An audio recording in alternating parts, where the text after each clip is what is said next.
So where does aerobic conditioning fit into the mix? Because I can't tell you, and I used to do it too. Like how many athletes I see, you ask them, well, what are you doing? What are you doing right now for your conditioning? Well, twice a week I run 5Ks flat out.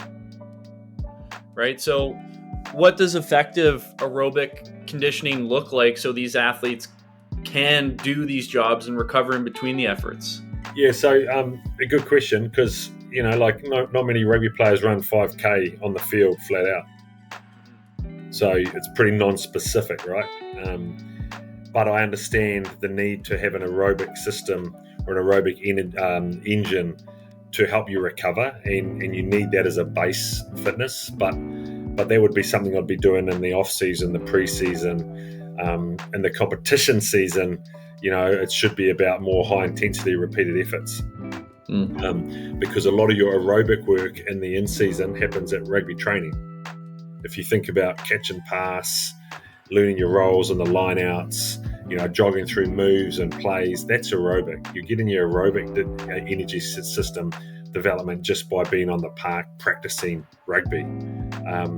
But you're not necessarily getting that high-intensity repeat effort work in unless your team's training at a high intensity often. And so, the aerobic stuff is really, really important. And some athletes need to do it during their competition week just to keep their aerobic system tuned up and loaded and stimulated. But again, it comes to the individual. A lot of athletes will do aerobic work to allow them to eat a little bit more good food.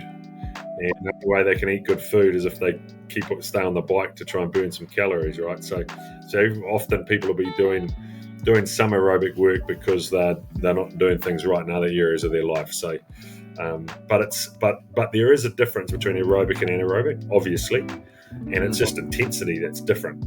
I know that some athletes, if I've got some running athletes that aren't recovering very quickly between repeat efforts, then I might prescribe some longer aerobic efforts to try and build some aerobic base to allow them to recover quicker.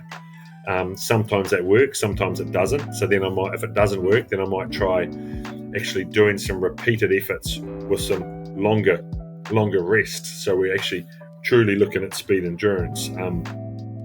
So yeah, there's different ways of trying to address different things, but the aerobic system and the anaerobic system, generally most players out on the park are working anaerobically.